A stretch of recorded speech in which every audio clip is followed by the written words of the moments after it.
Shalom saudaraku, kali ini saya akan mengajak saudara merenungkan akan peristiwa Tuhan Yesus dipermuliakan di gunung yang tinggi. Saudaraku, kita mulai dengan melihat Matius pasal 16 ayat yang terakhir, yaitu ayat 28.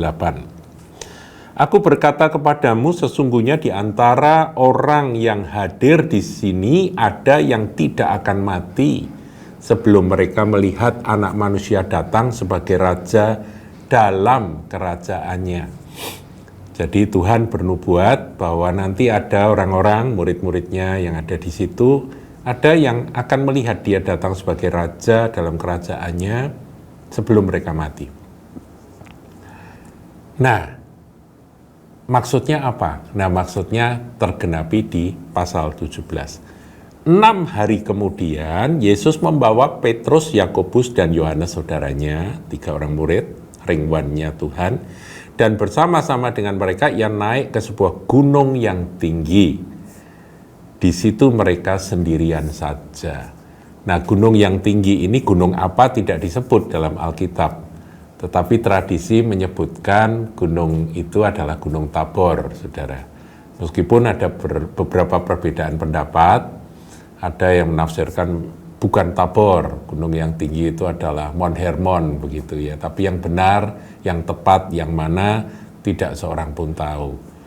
Nah, dalam kunjungan wisata rohani kemarin, kami berkunjung ke Gunung Tabor, saudaraku. Di sana ada sebuah gereja yang menceritakan tentang peristiwa ini.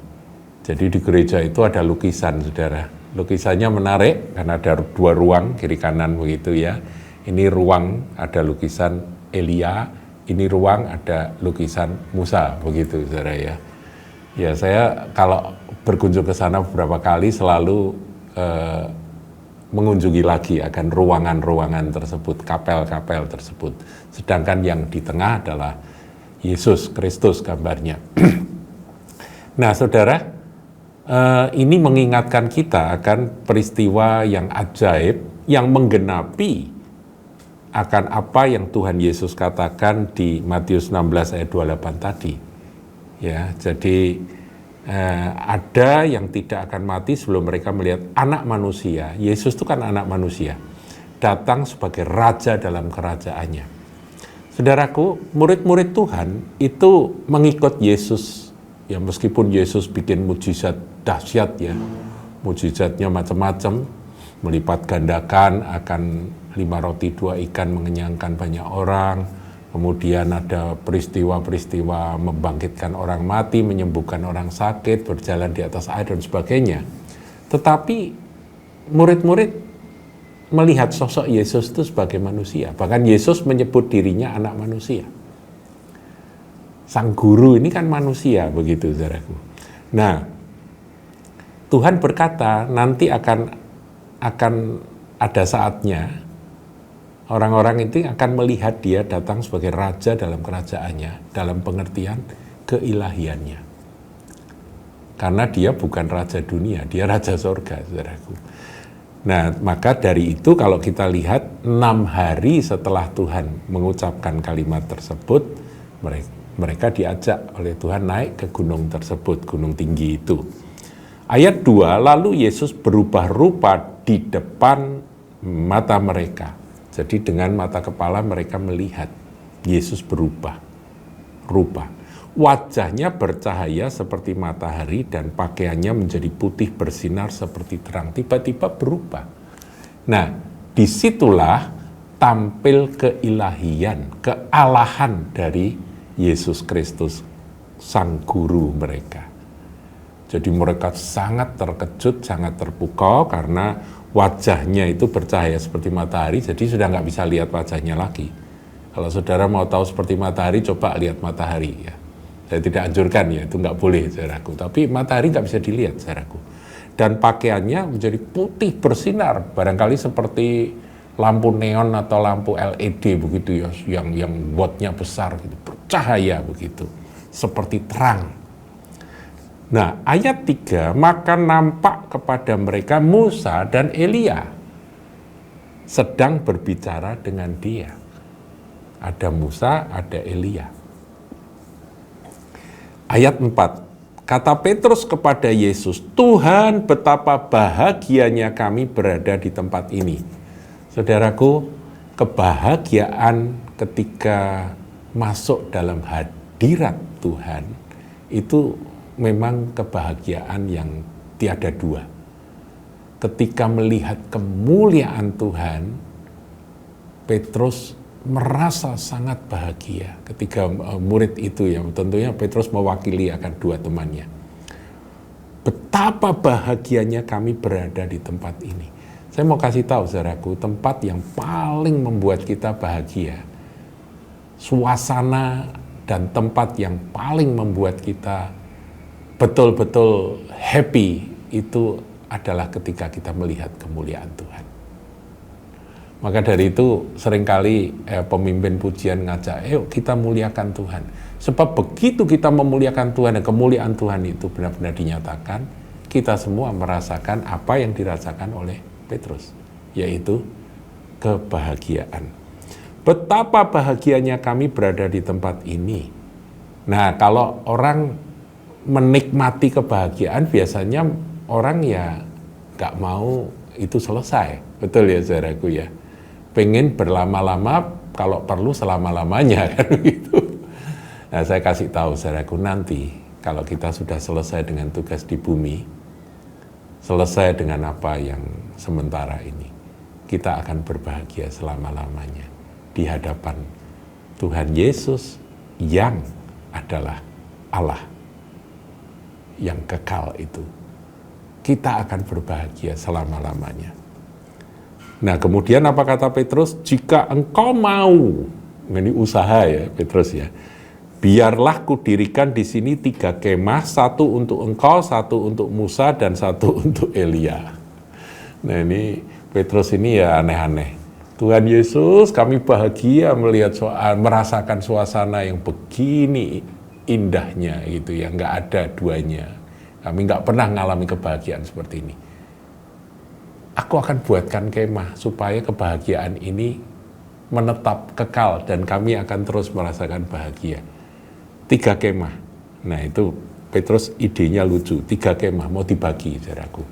Yesus kasih kemah sendiri, Musa kasih kemah sendiri, Elia kasih kemah sendiri. Saudaraku, kita tahu bahwa Musa dan Elia itu sebetulnya mewakili akan hamba-hamba Tuhan, nabi-nabi Tuhan di Perjanjian Lama dengan ciri khas. Kalau Musa jelas kita tahu dia adalah pembawa hukum Tuhan. The 10 Commandments, yaitu 10 hukum Tuhan itu, 10 hukum Allah itu dia yang menerima. Dia mewakili hukum Taurat.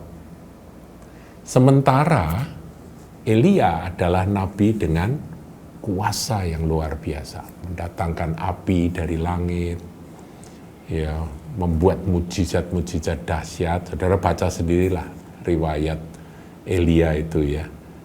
Nah, ini bisa ditafsirkan, saudaraku.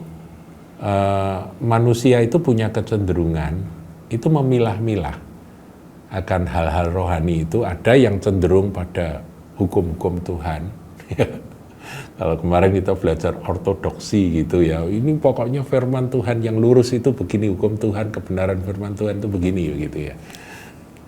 Nah, itu 1 kemah. Kemudian yang satunya suka dengan kuasa roh yang dinyatakan begitu ya, mujizat-mujizat, yang penting kuasa sebagai bukti, sakit disembuhkan dan sebagainya. Ini Elia. Lah terus Yesusnya di mana? Ya, Yesusnya dikasih tempat sendiri. Tapi mereka memisahkan. Ya, mereka di sini ini orang-orang yang seperti Petrus itu, memisahkan. Kalau mau suka yang ini ya monggo, suka yang ini monggo. Begitu ya.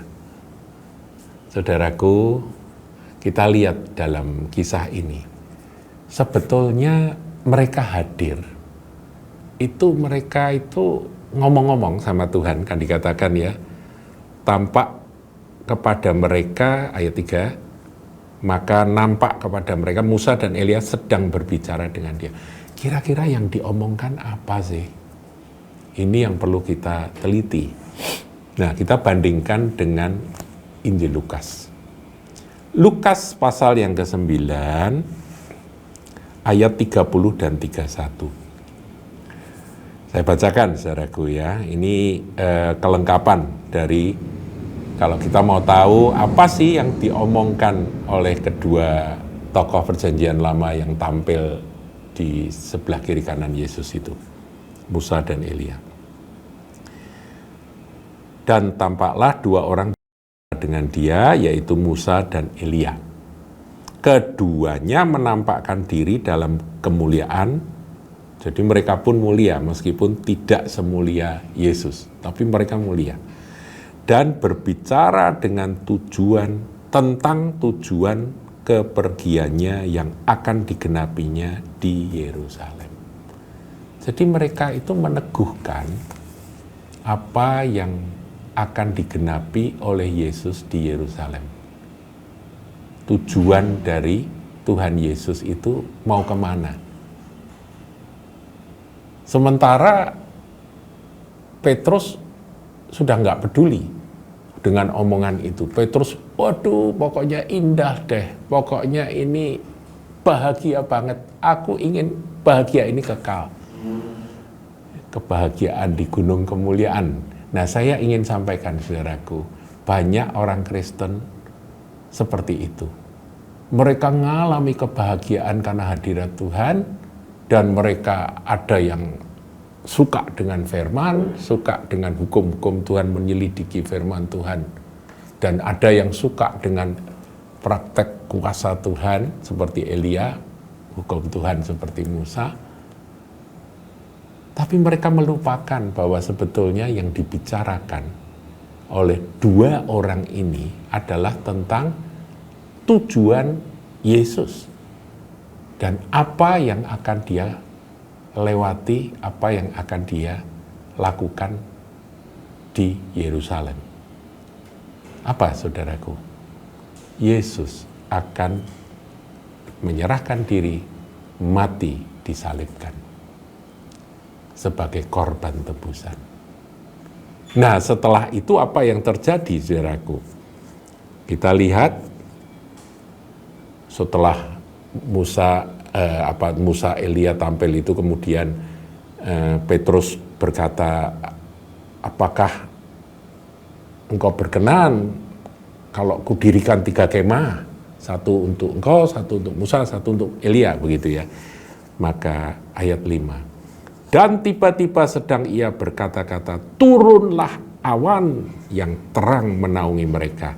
Dan dari dalam awan itu terdengar suara yang berkata, inilah anak yang kukasihi, kepadanya lah aku berkenan, dengarkanlah dia. Jadi tiba-tiba turun awan yang terang menaungi mereka, dan terdengar suara yang berkata, inilah anak yang kukasihi, kepadanya lah aku berkenan, dengarkanlah dia. Dengarkanlah siapa? Dia, Yesus. Mendengar itu tersungkurlah murid-muridnya dan mereka sangat ketakutan. Kalau saudara baca di Injil Lukas, mereka tertidur sampean. Ya, slain in the spirit itu seperti itu ya. Betul-betul mereka sampai pingsan gitu ya kalau istilah saya. Ayat 7, lalu Yesus datang kepada mereka dan menyentuh mereka sambil berkata, berdirilah, jangan takut. Ayat 8, ini kata kunci, ayat kunci. Dan ketika mereka, Petrus, Yakobus, Yohanes, mengangkat kepala, mereka tidak melihat seorang pun kecuali Yesus seorang diri. Dan Yesus seorang diri yang ada di hadapannya adalah Yesus yang manusia. Saudaraku, kodrat ganda Yesus memang dinyatakan di sini. Dia datang sebagai yang ilahi, tetapi ketika sudah selesai dengan penyataan akan keilahiannya, Yesus kembali sebagai sang guru yang adalah manusia seutuhnya, yang akan melaksanakan apa yang harus dia lalui di Yerusalem, yaitu menyongsong salib. Saudaraku, pesan firman Tuhan kali ini, kita semua ada waktunya melihat kemuliaan Tuhan. Ada saatnya kita berpegang pada firman dan kekeh di sana, kuat di sana. Ada saatnya pula kita menerima kuasa Tuhan dan menyatakan kuasa Tuhan. Bagaimana kuasa itu nyata, kesembuhan, kuasa mujizat dan sebagainya. Karunia-karunia dinyatakan. Ini pelayanan Elia. Tapi jangan sekali-kali memisahkan itu dari Yesus Kristus Tuhan yang memang ilahi, penuh dengan kemuliaan, dan kita bangga dan kita memuja dan mengasihi Dia sebagai Allah. Tetapi ketika Dia tampil sebagai manusia, inilah teladan yang harus kita ikuti. Kemana Dia berjalan? Ke kayu salib, saudaraku. Dia berkata, barang siapa mau jadi muridku, mau jadi pengikutku, mau mengikut aku, dia harus menyangkal dirinya, memikul salibnya, dan mengikut aku setiap hari. Manusia, Yesus, itulah yang kita ikuti. Nanti ada saatnya, saudaraku, kita bersuka cita karena kuasa Tuhan dinyatakan. Ada saatnya kita menerima pewahyuan-pewahyuan firman yang luar biasa. Tapi ingat, Dia tetap Tuhan, Allah, firman Allah yang menjadi manusia, yang menyatakan diri sebagai sang guru, yang kita ikuti akan jejak langkah kakinya. Saya berharap sudah nangkap akan kebenaran ini, sehingga kita menjadi pengikut-pengikut Kristus yang tidak salah seperti Petrus yang keliru, ya, ingin mengekalkan bahkan memisahkan ketika itu. Semuanya ada di dalam Kristus. Kalau saudara bekerja dengan firman yang kuat ataupun dengan kuasa yang dahsyat, dengan tanda-tanda yang dahsyat, tetaplah semuanya ada di dalam Yesus, dan segala puji hormat kemuliaan hanya bagi Yesus. Dan kehidupan yang kita hidupi adalah mengikut jejak sang anak domba, jejak Yesus yang adalah manusia. Meskipun 100% Dia ilahi, janjinya kita akan bersama-sama dengan Dia dan menikmati kebahagiaan seperti yang dinyatakan oleh Petrus itu. Betapa bahagianya kami di tempat ini, itu akan kita nikmati selama-lamanya. Tuhan Yesus memberkati.